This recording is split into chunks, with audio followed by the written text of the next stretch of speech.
What's up guys, welcome back to a new Kengan Omega chapter review. Today we have chapter 91. As a whole, it was a pretty decent chapter. We got more of the fight between Lutien and Kanogito, with Lutien getting the advantage this chapter. Still having this weird water effect for Lutien and his formers. We get big reveals regarding Worm as a whole, as an organization, which is very interesting. We get some flashback stuff regarding Worm and past interactions between Lutien and Zia G. Now onto the chapter. Help me reach my 2021 goal of 100k subscribers by subscribing if you're new to the channel or you just haven't already. It's free and easy to do. Also consider checking out the description for the Discord server and my Twitter. Now enjoy the video. Title of the chapter is Loose Cannon, which is describing Lutien, which I'll get into now. Starts out where we left off last chapter with Kanogito realizing that Lutien is superior at using formless, so he's pulling out his striking or martial art stance, with Kanogito being able to be the aggressor here and actually overwhelm Lutien a little bit, but still Lutien isn't really taking much damage and is kind of dodging or parrying most of the attacks. We've got Koga's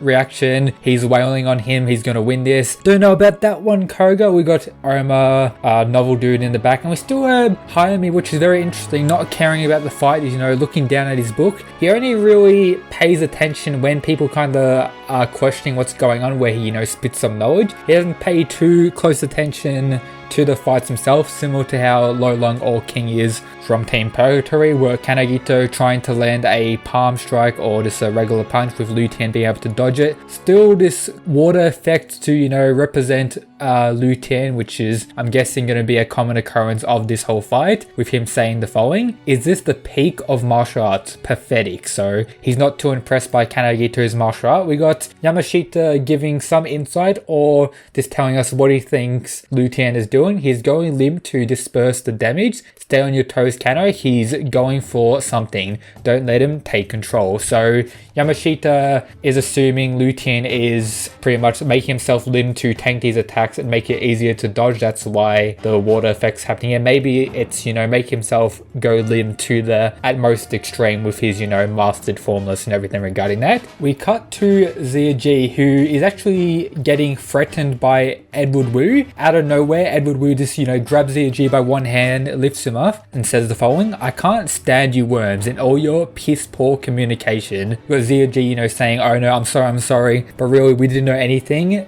Zia, are you sure you're not hiding something from me? You know, Edward Wu about to fuck him up. You're in for a world of pain. So Edward Wu is not happy whatsoever here. We got, you know, Zia G absolutely freaking out. We got him crying, screaming. You gotta believe me, man. I'm not hiding anything from you. I had no idea that Lutien was a worm. With us also getting some inner monologue from Zia G saying, you know, fuck you head, referring to the head of the worm. Of all people you could have sent, why did it have to be Lutien? And this is where we cut to a flashback between Zia G and Lutien. I'm not sure how long ago this was, but I'm assuming it's maybe around 20 years, 10 years prior to the current moment, with Zia G and Lutien looking a lot younger than, you know, what they are now. We have Zia G asking Lutien to join me, and he actually gives us a template of how the organization of Worm works with titles, with us saying the following: Tatika Nico is an outsider, so to speak. You'll never become a core member of the Worm as long as you work for him. So we have the head at the top, and then under the head we have direct links to the officers and then the direct subordinates, and on the same level but not directly connected to the head we have Nico's faction, or the Tiger Nico who trained Lutien Kanogito, the one who was killed by Oma's Nico in Oma's flashback and everything regarding that. And then after the officers we have the senior combatants, which I believe Naden was there, or maybe he was an officer, I can't quite remember, let me know down in the comments. After the senior combatants we have the middle combatants, then junior, and then so on. So learning that Nico isn't fully directly connected with the head of Worm or fully connected with Worm is a very interesting thing that we learned this chapter. We got more of the conversation between them. Meanwhile, I'm going to be the head of the Worm one day. This is Zia G talking. It shouldn't even be a question why you should choose me, of course. You know, Zia G wants him. You, the head. You're shooting way above your station, considering you ran from the goo. You fool. This is Zia G's response to Lutien. The goo ritual is for replaceable combatants. I'm not like you, filth. replaceable, never mind, replaceable. You're not even necessary to the worm. So this is GD in a monologue. So, you know, he doesn't care whatsoever about Lu Tian. He only wanted, you know, to build up his forces so he can one day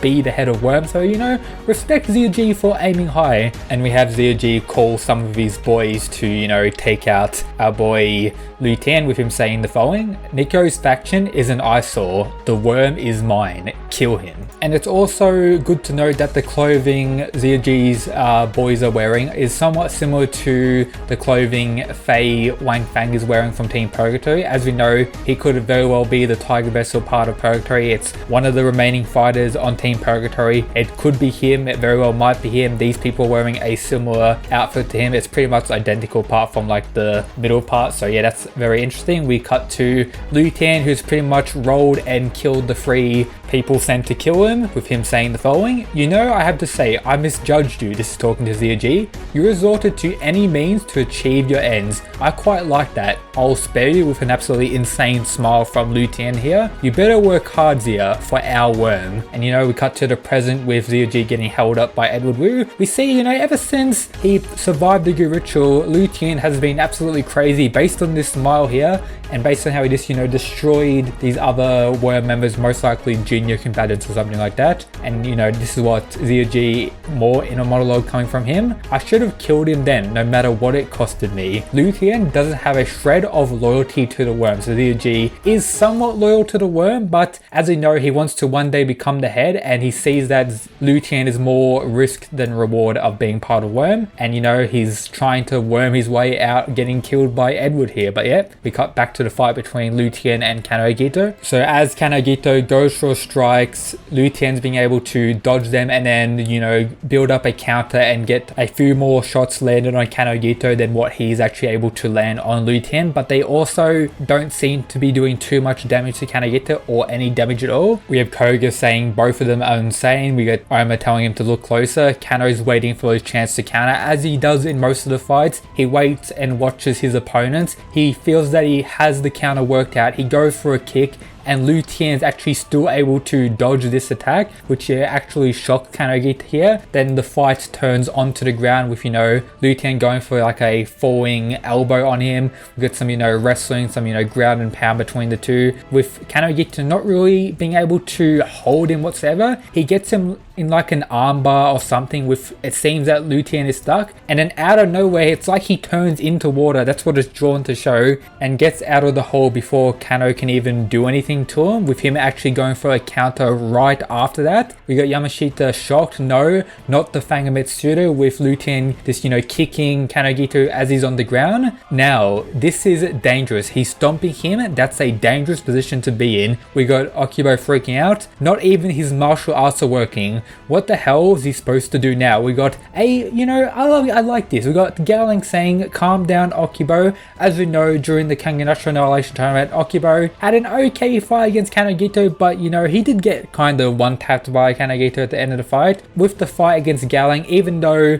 Kanogito was kind of being a troll, tried to best Gowling at striking, with Gowling, as we know, being the best striker in the series, got fucked up completely during that fight, or during the first like 80% of the fight, until he switched his fighting style and took out Gowling. Gowling knows what Kanogito can, you know, tank, and you know what he's truly capable of. Okubo somewhat, but not as much as Gowling in my opinion. So with Gowling telling him to calm down, I think that's a pretty good touch. And then the final panel of the chapter, we got Lu Tian as he's beating down on Kanogito. What's wrong, Kanogito? Done already, with him, you know, absolutely insane face. Kanogito just blocking the strikes without taking any real damage from what I can see here, with Kanogito's final lines for this chapter being the following: yes, you're done already. So it seems that Kanogito feels that he has a way to take down Lu Tian, and we're most likely going to see Kanogito get the advantage next chapter. It seems that Lu Tian is very confident in his power, and honestly, so he should. We got Kanogito being shocked that he's able to dodge such insane attack. He's able to get out of like arm holds, this random holds with absolute ease. It's like he can turn into water. Kanogito hasn't been able to do any damage or land any real attacks on Lu Tian so far. So you can say Lu Tian is winning the fight so far, but from what I've seen in the fight so far, Kanogito hasn't really taken any damage whatsoever from Lutien, and that's not a good sign. We haven't seen any blood from Kanogito. He's just,